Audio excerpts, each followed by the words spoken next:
Hey, it's springtime here in Sydney, and I really enjoy a bit of gardening in the springtime. I want to invite you on a journey with me into my little edible backyard garden. Come, let's go on a journey.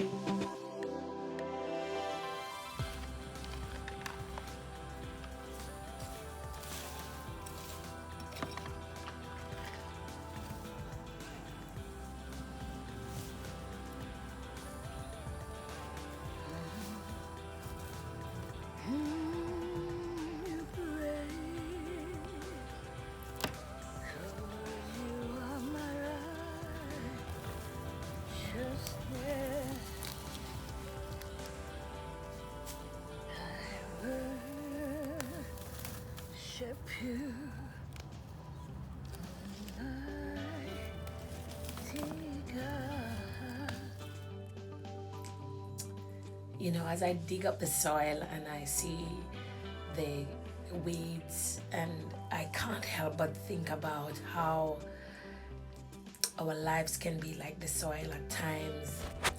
Sometimes our lives just have all the bush, the things in our lives that hinder us.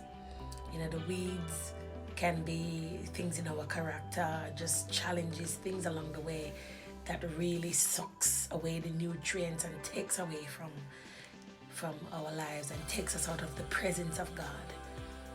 As I was weeding the bush, and I saw some slugs, some snails, some worms, and I couldn't help but thinking about how these things can reflect the way our lives are.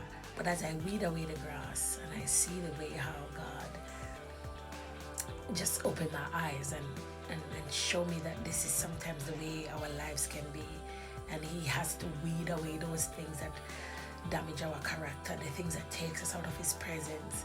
And I really just thought about how our lives are like this great garden, and we often have to submit ourselves to the Lord and allow Him to take away the weeds, the insects and the things that attack us, attack our roots, attack our leaves, attack our fruit.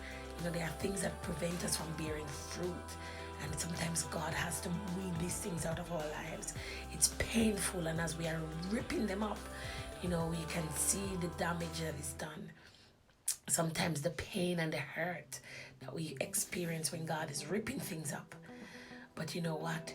When I go back into my garden and I see how beautiful it is without those weeds and those insects that often tear down and eat the plants, I realize that it was a worthwhile process, and we just need to submit ourselves to the pruning and the plucking and the weeding of the Holy Spirit.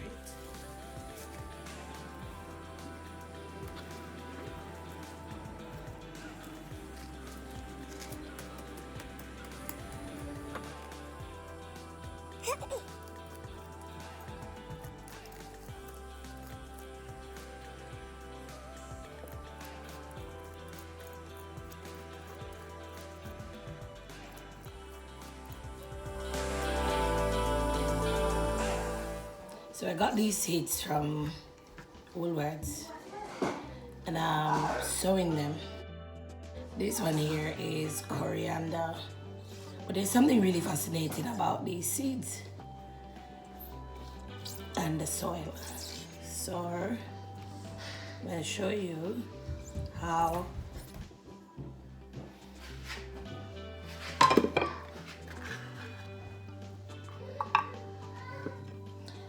So the beauty about this is a little soil pellet.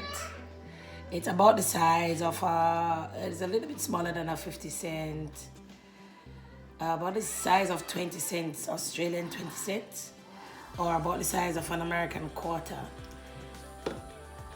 and a little bit thicker. There you go. It's about the size of a bottle cover. Yeah. Now, look at this. As I pour the water on that, what's gonna happen?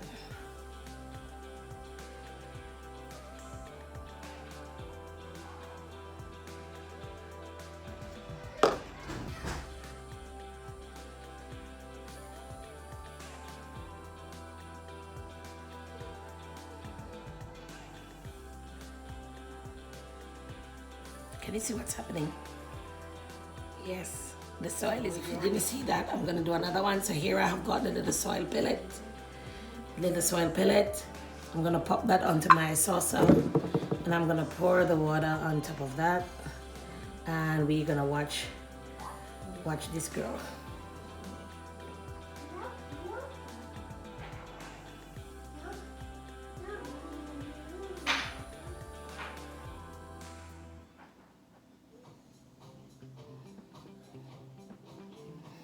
Yep, I could turn that over and you can see the effect of, watch how the soil just grows in front of our eyes as it soaks up the water. As it soaks up the water, it just grows.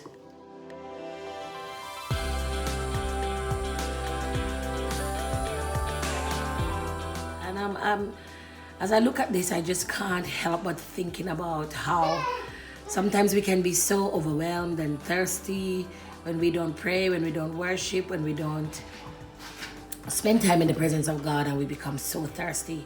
And as we begin to enter the presence of the Lord and our spirit begin to experience a touch from God, and we just grow as we soak up the glory and the presence of God.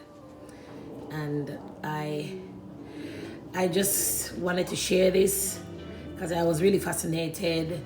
A little piece of soil like that, it obviously has been desiccated or dried out using some kind of technique, and now by adding the water, the soil has expanded and it just continues to suck up the water, and the more it sucks in the water is the more the soil grows and swells. And as I press this out, you can see it just takes in more and more water. And you know, it's really important as I prepare my garden and I look at the soil, how thirsty it has been, and recognizing the importance of the water in the soil for the soil to be able to accommodate plants and for the plants to grow effectively. And so it's really important that we water the soil and we can liken our soul onto the soil.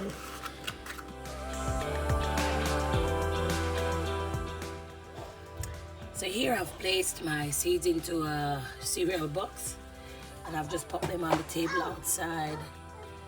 I'll leave them here for a few days, maybe until Friday.